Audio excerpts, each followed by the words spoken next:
요새 또 최근 문제되는 게 이른바 민식이법. 어린이 보호구역 안에서 교통사고를 일으켜서 어린이가 사망에 이르게 되거나 아니면 다쳤을 때 처벌을 강화하는 법률. 이제 사망의 경우에는 이제 무기 또는 3년 이상이고, 상해의 경우에는 1년 이상 15년 이하, 그다음에 이제 500만 원 이상 3천만 원 이하 벌금 이렇게 되어 있는데, 가벼운 타박상도 그 의사한테 가면 한 2주는 나오거든요. 그래서 그 정도 상해 진단이면은 이 죄에 일단 해당은 하고요.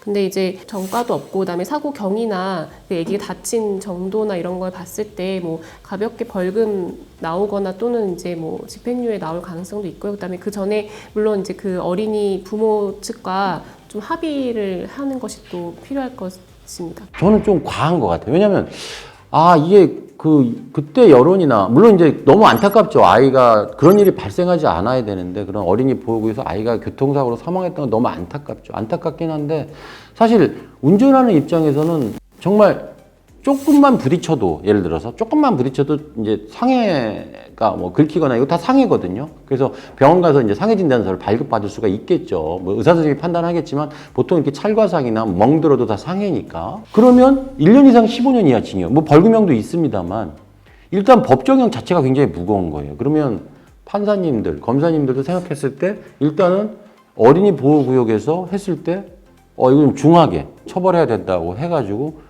뭐 구속영장을 청구하거나 아니면 그 최종에 선고할 때 좀 이렇게 과하게 할 여지가 분명히 있거든요. 그러니까 저는 그렇게 생각해요. 이 민식이법의 취지를 다들 아시겠지만, 그 어린이는 이제 신체적으로도 워낙 작고 잘 보이지도 않고, 그다음에 자기가 지금 뭘 조심해야 되는지 사실 뭐 우리가 아무리 애들한테 교육을 한다고 해도 아직은 그걸 잘 인식하고 행동할 수 있는 나이가 아닙니다. 그래서 그 차량 운전자에게 이렇게 주의를 하도록 요할 수밖에 없는 그런 좀 구조적인 상황이 있다고 저는 생각이 들고, 그만큼 지금 모든 사람들이 어린이 보호구역 들어가면 훨씬 더 긴장을 많이 하고 더 주의를 할 거고, 어린이가 어디서 튀어나올지 모른다는 거를 더 생각을 하기 때문에 더 속도를 줄일 거고요. 그걸로써 이 법이 의도하는 그런 효과를 좀 기대할 수 있을 거라고 저는 생각이 들어서, 뭐 말씀하신 부분에 대한 좀 우려가 없는 건 아니지만 그래도 저는 이렇게 규정하는 게 방향은 맞다고 생각을 합니다.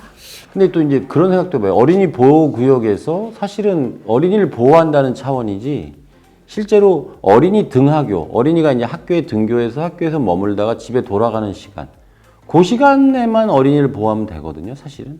그 시간을 제외하고는 거기 어린이들이 별로 없을 수도 있어요, 사실은. 그래서 오히려 그냥 도로교통법상으로 어린이 보호구역이라고 지정된 곳은 뭐 시간제로 뭐 통행을 금지한다 할지 오히려 그게 더 어떻게 보면 어린이를 보호하는 게 아닌가. 오히려 거기서 사고가 났다고 해서 그렇게 형량을 높여서 법률을 제정해서 또 특별법에 또 법률 조항을 끼워 넣는 것보다는 오히려 그냥 통행을 아예 그 시간대에 맞춰서 좀 제한하면 어떨까 뭐 이런 생각도 좀 해봅니다. 근데 또 그런 거 있잖아요. 또 어린이 보호구역이 아닌데 어린이가 사고가 났을 땐 또 어떻게 할 것이냐 이런 문제도 있거든요. 어린이 보호구역이 아닌 곳에서 어린이를 쳐가지고 다쳤다. 그러니까 어린이 보호구역 안에서 어린이를 보호하겠다는 취지가 아니라 법이 아예 어린이를 보호하겠다는 취지면 보호구역 밖에서도 어린이는 보호받아야 된다는 그런 거죠. 그렇기 때문에 이 보호구역에서 사고가 났다면 뭐 형량이 뭐 3년 나오는 건데 보호구역 밖에서 어린이를 쳤다면 그건 뭐 형량이 그럼 얼마나 나오겠느냐. 그럼 또 형량이 달라지면 이게 또 형평 문제가 또 있지 않습니까? 그렇잖아요. 그래서 가중해서 처벌하다 보면 어린이 보호구역에서 난 어린이 사고나 보호구역에서 나지 않은 어린이 사고나 형량이 또 똑같아지지 않을까? 뭐 이런 생각도 또 들어요, 또.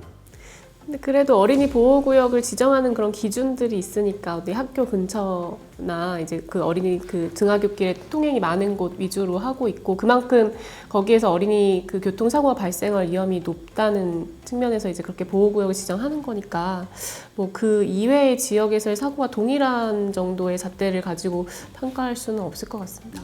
그리고 어린이들이 이제 잘 안 보이는 가장 큰 이유 중에 하나가 그 주정차 때문이잖아요. 주정차들이 막 되어 있어서 그게 이제 차에서 갑자기 튀어나올 때 안 보이는 경우. 그러니까 저도 사실 어릴 때 그런 경험이 있는데 이렇게 앞에 트럭이 세워져 있어서 저는 앞차선에 차가 오는 거 아예 예상도 못하고 이제 건넜죠. 그래서 그러다 택시에 살짝 부딪힌 기억이 어렸을 때인데도 지금도 되게 그게 약간 트라우마처럼 기억이 있는데, 그러니까 애기들은 그런 걸 잘 인식을 못하니까 이제 그 주정차를 좀 안 하는 거에 대한 단속도 좀 많이 이루어져야 될 거로 생각합니다.